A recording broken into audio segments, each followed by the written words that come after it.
Hello, good evening, all my dear teachers and all my dear students.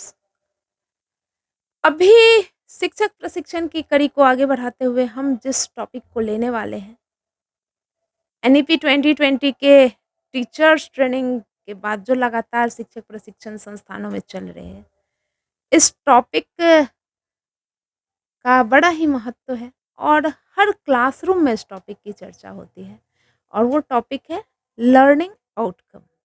Learning outcome जैसा कि आप 2 शब्द देखेंगे, एक है लर्निंग, दूसरा आउटकम। लर्निंग मीन्स सीखना और आउटकम मीन्स प्रतिफल।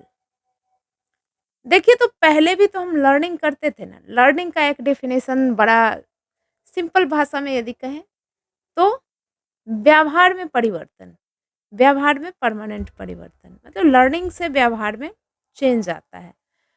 तो फिर ये आउटकम क्या है?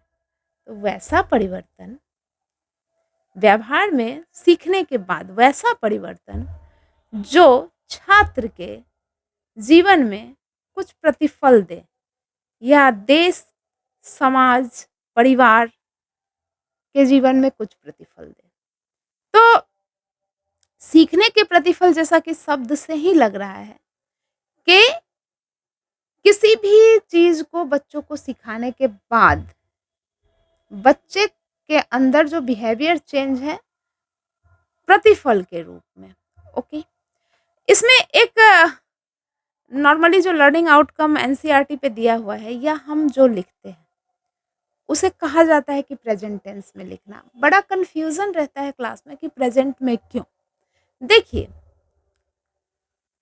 हमेशा जो आउटकम होगा ना वो प्रेजेंट में ही होगा, क्योंकि यदि वो फ्यूचर टेंस में होता है तो लर्निंग ऑब्जेक्टिव हो जाएगा ना। मान लीजिए कि आपने बच्चे को वाटर के बारे में पढ़ाया, ठीक? वाटर के बारे में सारी चीज़ें उन्हें पढ़ाई।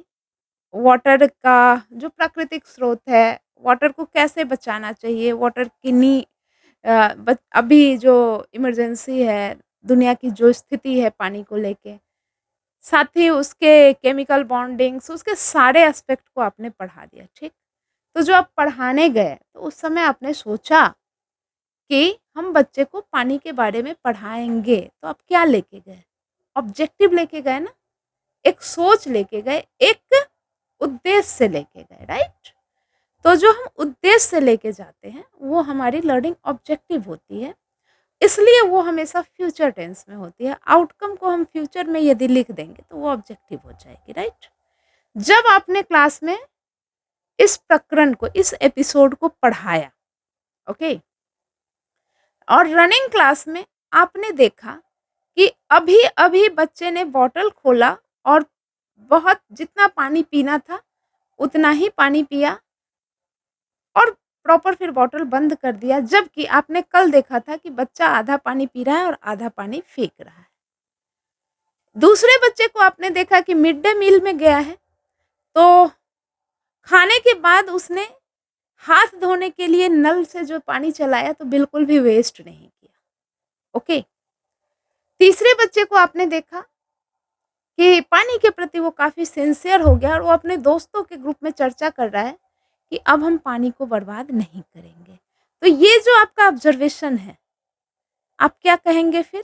कि अब हमारे बच्चे जानते हैं, समझते हैं, बताते हैं कि पानी का उपयोग कैसे करना है, राइट? अब हमारे बच्चे पानी के प्राकृतिक स्रोत को जानते हैं। अब हमारे बच्चे पानी के बचाने के तरीके को बताते हैं। मतलब ऑब्जेक्टिव हम लेके गए, हमने पूरी एपिसोड को बताया और फिर जो बच्चे के बिहेवियर में इंडिकेट हुआ चेंज, वो चेंज है लर्निंग आउटकम। ओके, अब इस लर्निंग आउटकम को, इस पे इतनी फोकस क्यों है?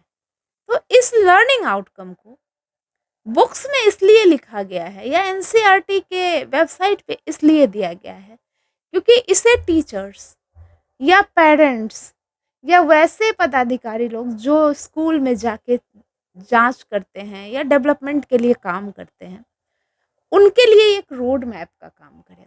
जाएगा। कैसे? देखिए, आपने बच्चे को यदि पढ़ाना है, ठीक है? हमने अभी वाटर का उदाहरण लिया था, अब सम का उदाहरण लेते हैं। मान लीजिए आपको बच्चे को जोड़ पढ़ाना है, ठीक? आपको ये पता नहीं है चल रहा है कि उसने जोड़ सीखा या नहीं सीखा, क्योंकि जोड़ उसके बिहेवियर में नहीं लग रहा है, माथे पे तो लिखा होगा नहीं। बिहेवियर के लिए तो आपको उसे प्रयोगात्मक रूप से कुछ करके देखना होगा ना, उसको दुकान भेजना होगा, उसे पैसे देने होंगे, हिसाब-किताब वाला माहौल क्रिएट करना होगा और फिर चेक करना होगा कि वो कर पाता है कि नहीं, राइट? तो यदि आपको पहले से पता होगा कि हमें एक्चुअली रोड मैप क्या है, क्या इस चैप्टर को पढ़ाने के बाद बच्चे का मिनिमम क्या चेंज आ जाना चाहिए बिहेवियर में, तो वो जो मिनिमम चेंज है, वही लर्निंग आउटकम के रूप में किताबों में या एनसीईआरटी के वेबसाइट पे दिया गया है।